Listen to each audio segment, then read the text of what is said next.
Ah. Enggak. Oke, jadi coba kalian lihat ke sekeliling kalian, apa ada sampah? Nggak ada. Oke. Kali-kalinya. Ada, kalau ada tolong dibuang ya. Oke, hari ini ada nggak yang nggak hadir? Ada. Ada. Ada Roni, Soki. Shoki, Iki. Faisal, Tasya. Itu. Tasya.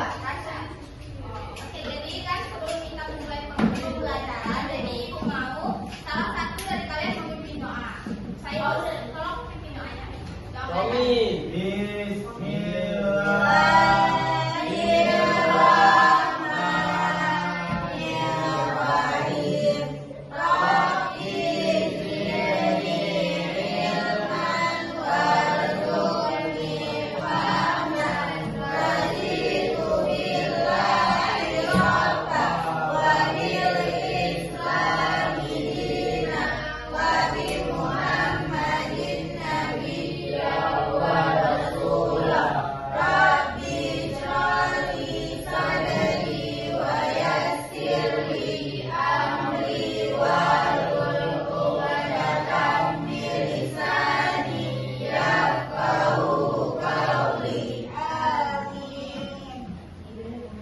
Jadi kan hari ini kita akan belajar tentang ekonomi mikro dan makro. Tapi sebelum kita memasuki pembelajaran, kalian ketika mendengar kata belajar, apa yang terlintas di pikiran kalian? Tulis. Tulis.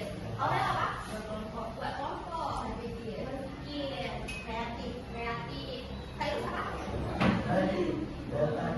Apa? Daratan. Enggak tidur ya, virus ya? Enggak nyambut juga. Jadi kan belajar itu adalah sebuah kunci dari kesuksesan. Jadi kan belajar itu bukan cuma tentang ya nyatat, kelompok, nulis, bukan cuma tentang pengetahuan, juga tentang keterampilan, sikap kalian, tingkah laku. Karena belajar itu bukan cuma di sekolah, tapi di luar sekolah juga kita belajar. Nah, jadi fungsi dari belajar tersebut akan menjadi sebuah apa itu namanya, misalnya kalian di masa depan menghadapi sebuah tantangan. Jadi pembelajaran yang telah kalian pelajari itu akan menjadi solusi untuk menuju tantangan tersebut, untuk melewati tantangan itu. Jadi ibu harap anak-anak ibu pada hari ini semoga di masa depan akan menjadi orang yang baik. Amin. Nah, kita ulang sedikit materi minggu lalu. Ada yang masih ingat nggak apa itu materi minggu lalu? Tentang apa? Ya, inflasi. Apa itu inflasi? Kenaikan harga dalam waktu yang panjang, jangka waktu panjang. Iya, kenaikan harga dalam waktu panjang karena jumlah uang yang banyak beredar semakin banyak. Iya, semakin banyak uangnya beredar. Oke, jadi hari ini kita akan belajar tentang ekonomi mikro dan makro. Nah, Kansa tolong dibaca. Ekonomi mikro dan ekonomi makro. Satu, ekonomi mikro. Arah ekonomi mikro. Ekonomi mikro adalah cabang ekonomi yang mempelajari perilaku individu dan perusahaan dalam membuat keputusan mengenai alokasi sumber daya yang terbatas. Fokus utama ekonomi mikro ialah satu, perilaku konsumen dan produsen. Dua, penentuan harga barang dan jasa. Tiga, interaksi di pasar barang, jasa dan faktor produksi. Empat, efisiensi dan alokasi sumber daya. Iya, jadi kan ekonomi mikro itu cabang dari ilmu ekonomi. Jadi namanya ada mikro, jadi dia itu masih dalam ilmu kecil, yaitu tentang perilaku individu ataupun sebuah perusahaan dalam membuat keputusan untuk mengalokasi ataupun dalam menggunakan sumber daya yang ada. Seperti yang kalian lihat, fokus utama itu ada seperti perilaku konsumen, karena kan awalnya dia mempelajari tentang perilaku individu yang mencakup perilaku konsumen, produsen, kemudian juga ada penentuan harga dan barangnya, interaksi di pasarnya, serta efisiensi dan alokasi sumber dayanya. Nah, selanjutnya orang tolong membaca. Kebijakan ekonomi mikro. Kebijakan ekonomi mikro adalah tindakan atau langkah yang dilakukan pemerintah untuk mengatur dan mengendalikan kegiatan ekonomi pada tingkat individu dan perusahaan agar tercipta efisiensi dan kesejahteraan masyarakat. Tujuan kebijakan ekonomi mikro: 1. Meningkatkan pasar. 2. Mendorong persaingan sehat antar pelaku usaha. 3. Mengurangi kegagalan pasar, market failure. 4. Melindungi konsumen dan produsen kecil. 5. Meningkatkan pemerataan ekonomi. Nah, jadi namanya ada kebijakan. Jadi kebijakan itulah aturan ataupun disebutlah regulasi untuk membuat ekonomi mikronya itu mencapai tujuan yang telah ditetapkan, tujuan dari individu dan perusahaannya. Uswah, kalau dibaca. Asumsi ekonomi mikro. Asumsi adalah anggapan dasar yang digunakan untuk menyederhanakan kenyataan. Dalam menganalisis soal ekonomi dalam ekonomi mikro, asumsi membantu membentuk model ekonomi yang lebih mudah dipahami. Asumsi dasar dalam ekonomi mikro. 1. Mekanis sekaligus pelaku 2. Pelaku ekonomi bertindak rasional 3. Sumber daya terbatas 4. Pasar bersifat kompetitif 5. Informasi 6. Barang dan jasa umumnya. Ya, kan namanya asumsi itu sama seperti anggapan ataupun masih hipotesis, itu dugaan sementara dari dasar-dasar kebijakan ekonomi mikro itu. Nah, banyak di sini dasar-dasarnya ada berdasarkan sektor sekaligus, kemudian pelaku ekonomi rasional, sumber dayanya yang terbatas, pasar yang bersifat kompetitif, informasi serta barang dan jasa yang homogen. Sati, tolong dibaca. Yang nomor 2 lah. Ya. Ekonomi makro, pengertian ekonomi makro. Ekonomi makro adalah cabang ilmu ekonomi yang mempelajari perekonomian secara keseluruhan, termasuk hal-hal yang mempengaruhi kondisi ekonomi negara secara umum. Ekonomi makro lebih luas dibandingkan ekonomi mikro. Fokus utamanya meliputi pendapatan nasional, total pendapatan yang dihasilkan oleh seluruh masyarakat dalam suatu negara, inflasi, kenaikan harga barang dan jasa secara umum, dan terus-menerus pengangguran, jumlah tenaga kerja yang tidak mendapatkan pekerjaan, pertumbuhan ekonomi, perkembangan aktivitas ekonomi dalam jangka waktu tertentu, keseimbangan neraca pembayaran, catatan transaksi ekonomi suatu negara dengan negara lain. Iya, terima kasih Sati. Jadi kan tadi ekonomi mikro itu kan secara khusus mengolah perilaku dari individu dan perusahaan. Sedangkan ini namanya ada makro, jadi secara keseluruhan. Jadi dia mempelajari perekonomian baik itu dari kondisi ekonomi secara umum maupun secara detail. Nah, di sini kan ada fokus utamanya karena itu apa? Pendapatan nasional itu total pendapatan dari sebuah negara. Kemudian juga ada inflasi seperti yang kita pelajari di minggu yang lalu, yaitu kenaikan barang dan jasa secara terus-menerus. Kemudian ada pengangguran, yaitu jumlah tenaga kerja yang tidak mendapatkan pekerjaan. Kemudian dari pertumbuhan ekonominya, yaitu perkembangan aktivitas ekonomi dari suatu negara, dan juga keseimbangan neraca pembayarannya, yaitu catatan transaksi ekonomi negara kita dengan negara yang lain. Ini dibandingkan.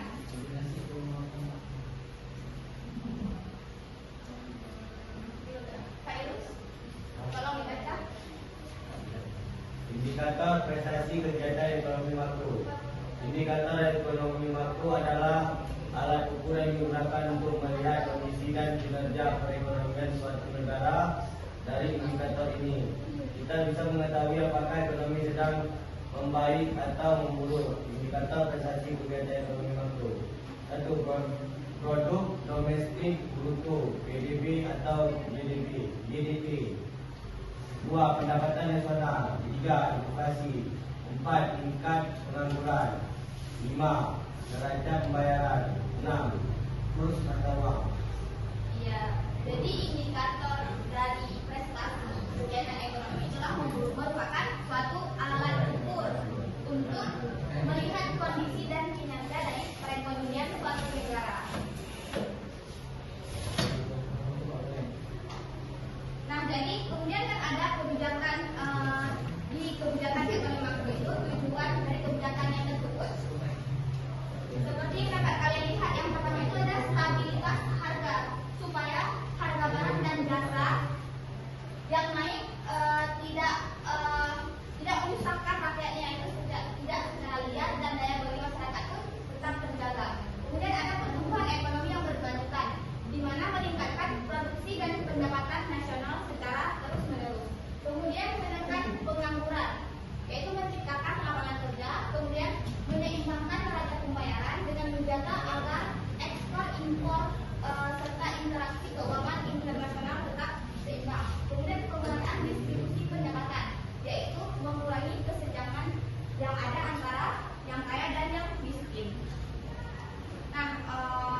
Besarin suaranya dong. Ekonomi makro adalah merupakan kebijakan ekonomi makro yang biasa dilakukan pemerintah untuk mencapai tujuan-tujuan yang terdapat empat jenis. Kebijakan pertama yaitu jenis kebijakan fiskal, aturan penerimaan pajak dari pengeluaran negara belanja melalui APBN. Contoh, menaikkan belanja negara untuk infrastruktur. Kebijakan moneter, aturan jumlah uang beredar dan suku bunga oleh bank sentral BI untuk menjaga stabilitas harga dan stabilitas. Contoh, menaikkan suku bunga untuk menekan inflasi. Kebijakan sektor real atau Brexit, mendorong produksi barang dan jasa dengan mendukung sektor usaha, investasi dan UMKM. Contoh, subsidi pupuk untuk tani. Kebijakan perdagangan internasional, atur ekspor impor, tarif dan kerjasama dagang dengan negara lain. Contoh, pendudukan dari impor bahan untuk industri.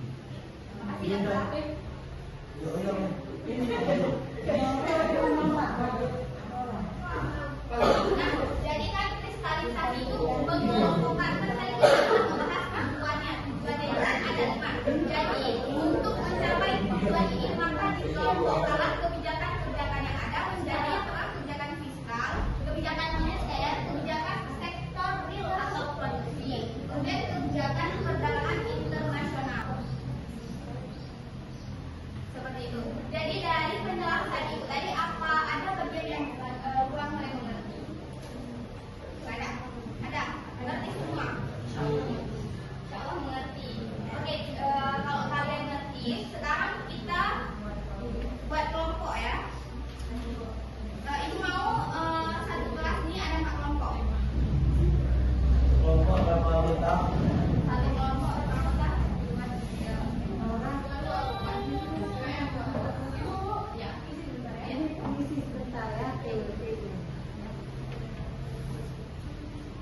Yang ceweknya cari ganti ya. Ada 4 jadi cowok ya. 2, 3, 4. Mana tu? 1, 2, 3, 4. Jadi Fitra sama siapa namanya? Apa? Kamu cewek hati Fitra sama hati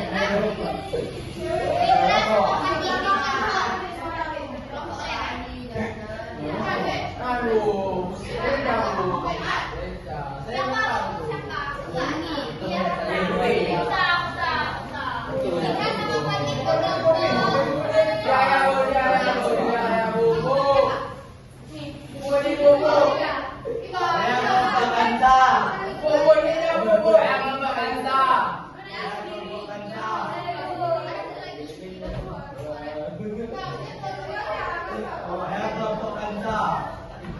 Ekonomi.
Warna apa betul Ki?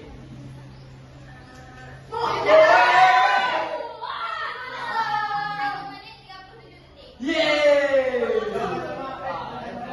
Ki, tarik. Ki, boleh deh. Warna macam apa coba? Udah tadi dan jawabannya ini. Jangan lupa.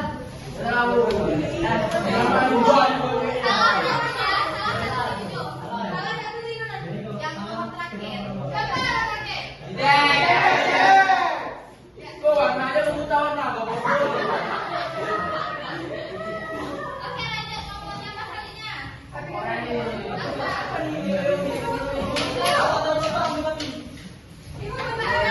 Bu, cek lah bu, langsung di.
Nanti tunggu siapin semua. Ini jawabannya belum, tarik dulu lah. Kok kabuli? Kami ada kabuli. Oh, udah kalah, beban.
Balik lah. Dato maju ni.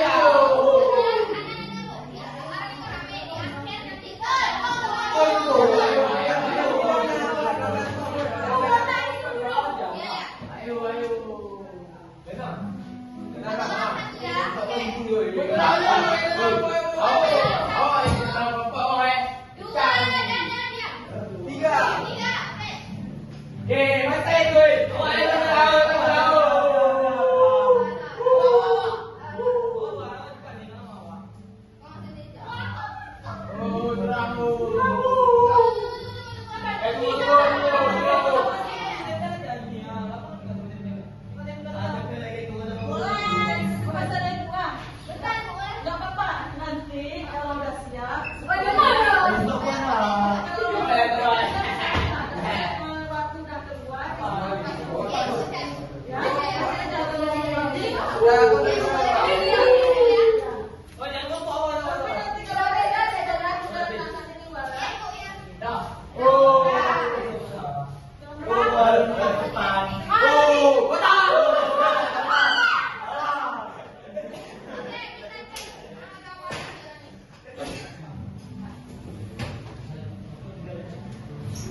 tiga,